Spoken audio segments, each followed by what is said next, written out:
Guys, I thought it would be fun to do a Holly Jolly Bookmas check-in. I'm about halfway done and we're about halfway through Christmas. So I got my book journal. I'll have a video about that soon, but it's telling me what I've done and what I haven't. So I have a whole stack of completed books, and then the ones that I have to do. So I thought I would go through them really quickly. There's only one that I don't have, so I'll put a picture of Holly's Noel, which one was it? Little Drummer Boy. So I think it was the one that had a Christmas nativity or play or something in it, and it was a really sweet story. You know, it's not the best book I've ever read, but I really enjoyed reading it, and it was perfect for getting into the Christmas mood. So sorry about dogs. They decided right now it's time to eat. Pretend they're cookies. So, and yes, I'm cold. It's like it's in the 20s out there, and the heater's not on. So we tend to like wait until we've got icicles dripping from our eyelashes, and then we finally break down and put the heater on. But one of the first ones I read was Holiday by Gaslight, and it was I'll Be Home for Christmas with like family drama. This book was such a huge surprise. Now, I fell in love with the cover way back when, and I thought,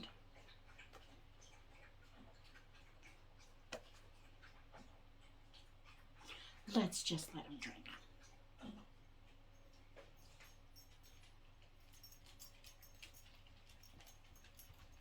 Are you good?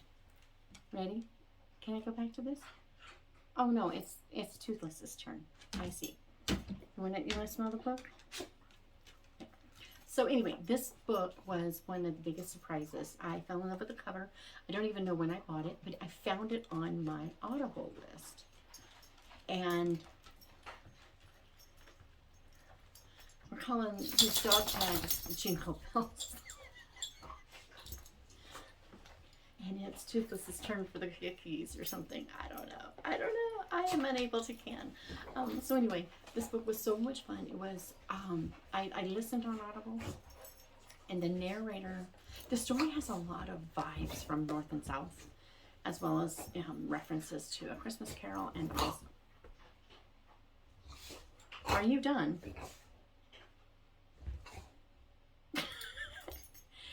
References to Christmas Carol, and even Origin of the Species, which didn't go the direction I thought it would. I was afraid, like, uh-oh, do I really want to read this?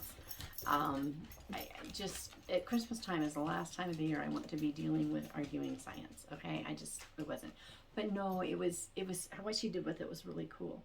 But on the audio, because there's so many elements from North and South that feels very northy, southy, the narrator sounds at certain times exactly like Richard Armitage. The whole narration isn't, but there are certain turns of phrases and certain things he says that you would swear John Thornton was saying them. So this was really good. I gave it 5 stars. I've never read anything by Mimi Matthews before, but I just bought another book that was on Kindle, and then I could get the Audible narration for like $2. So for $3 I got the Kindle and the Audible, so that was awesome.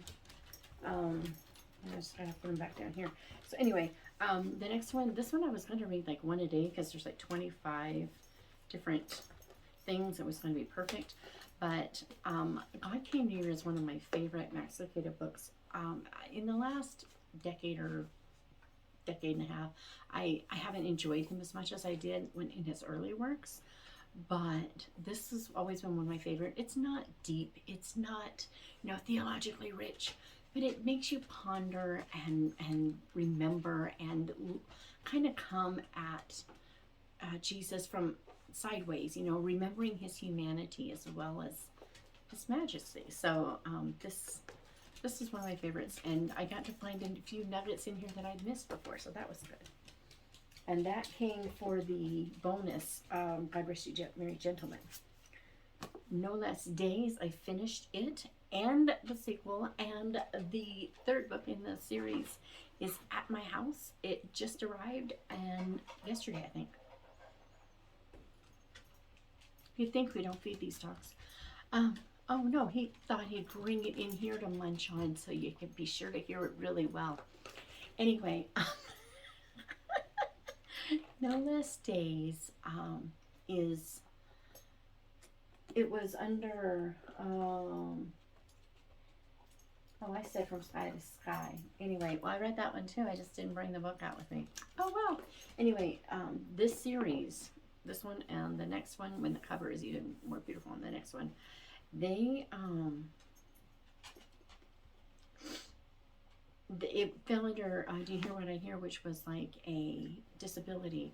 And I decided that not being able to die when we are not living the perfect life that we were supposed to, when we weren't supposed to die, was a disability. And I would totally say that what they call themselves the Longevites, I would say, yeah, they would agree. So this book, it's one of the ones that I would recommend most of the books that I've read this year. This series is definitely making my top 5 because, yeah, so good. And then, additionally,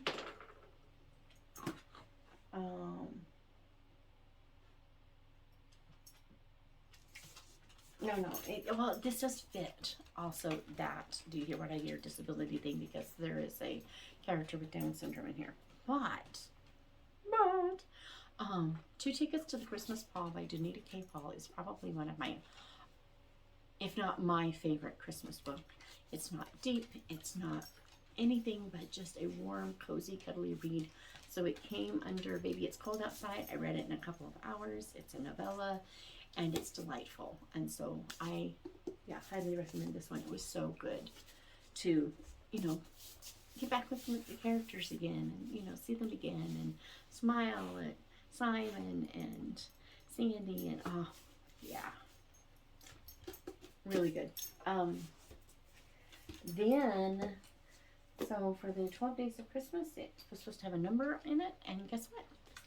The 13 Days of Christmas. I've had this book for anywhere from 5 to 10 years. A friend of mine recommended that I buy it, and so I did, and I never read it.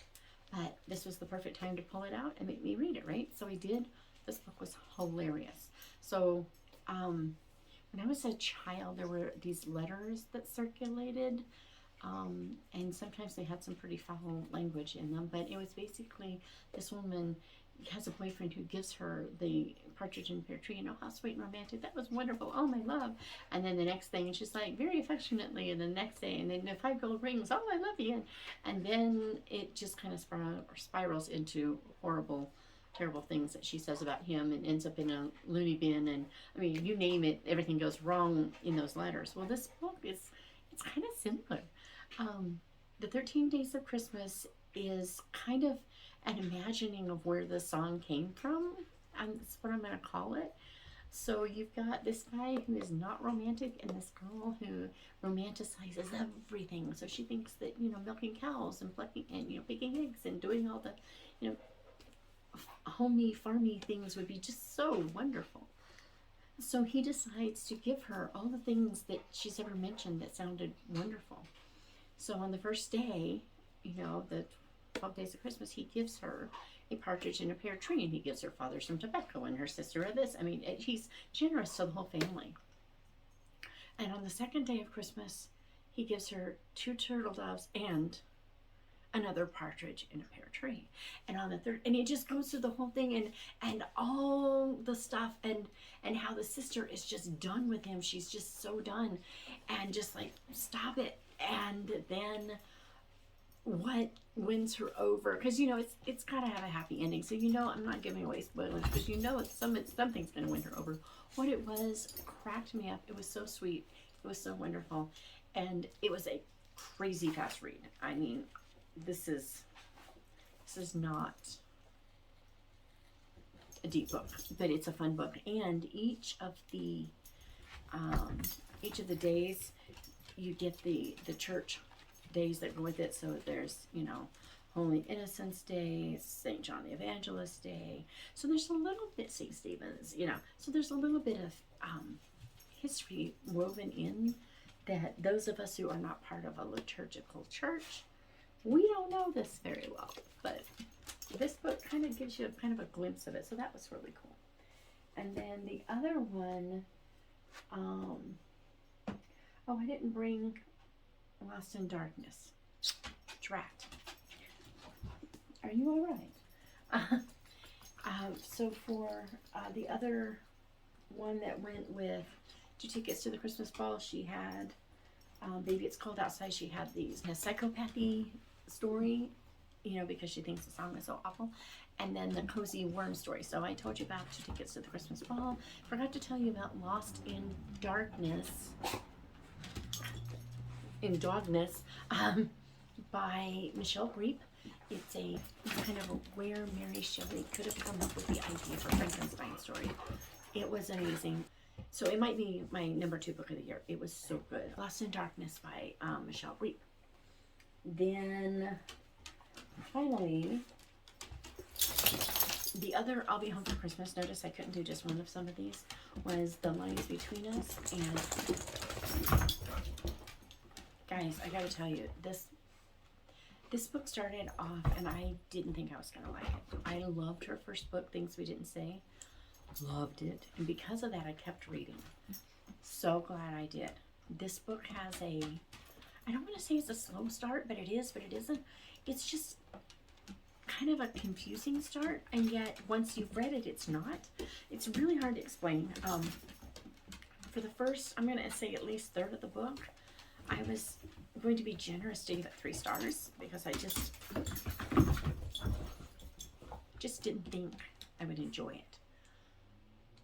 But by 2/3, it had gone up to 4, and I won't be surprised if I go back in later and change my mind and give it 5. But right now, it's at 4 stars. I really enjoyed it.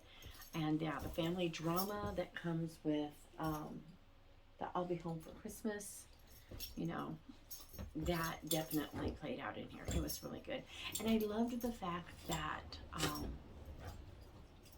it's a World War II story where romance isn't the primary issue. That was great. It's not that there aren't romantic elements for people who need the romance, but it wasn't,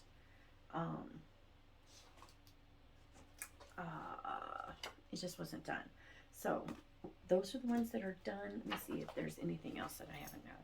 Holly's Noel, 13 Days of Christmas, From Sky to Sky, Lost in Darkness, 2 tickets to the Christmas ball, Lines Between Us, Holiday by Gaslight, God Came Near. Okay, now, right now, I'm reading, so that's what's done. Right now, I'm reading, right now, I'm trying not to kill my dog.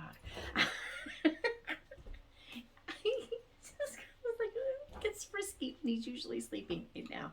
I don't get it. But anyway, Stories That Bind Us, I just started it a few hours ago. I read it for about an hour and got to page 136.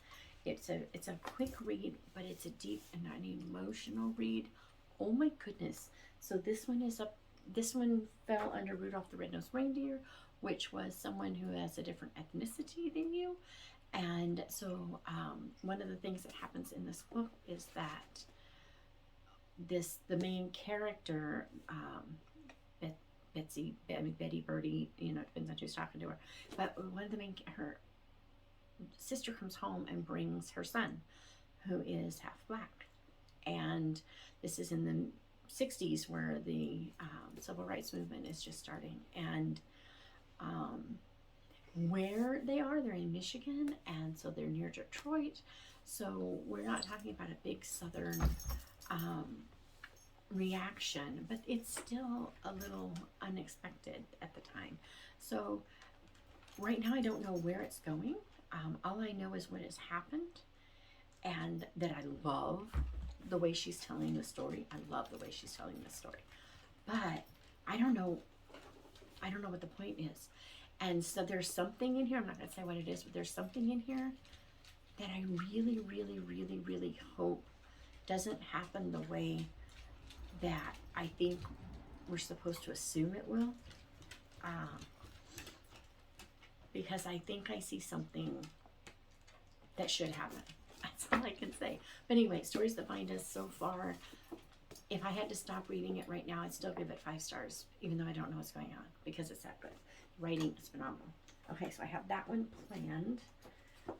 In the middle of that, oh, I wanted to show, because I can. Isn't it beautiful? My daughter made it for me. Yes. Okay, anywho, for Silver Bells, I'm doing the Port Willis Holiday Collection. There's 3 novellas in here, and I can't wait to read this.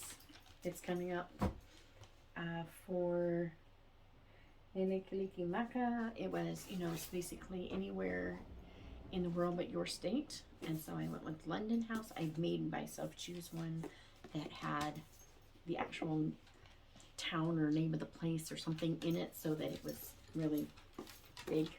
And then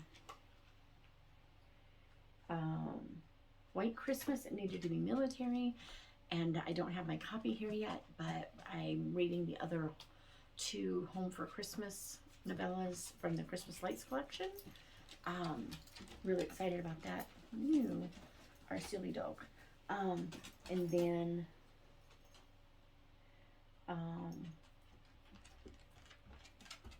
apparently, what? So silly. Oh, then middle grade. I brought this one out instead of the one that I'm reading. I'm actually going to read Ruth Knowlton Moore's A Christmas Surprise and not this one. But okay then. Christmas Surprise. And finally, I don't know where it fits, but I bought this last year. It is the Santa Claus Chronicles, Heartwarming Tales from a Real Life Santa by Dan Short and Renee Gutteridge. And it's just this guy who has played a Santa Claus for years and all the stories that he shared from that. And I decided I wanted to read it because reasons. So it doesn't really fit in here, but I decided to share. So that's my mid Holly Jolly Bookmas wrap up. I only have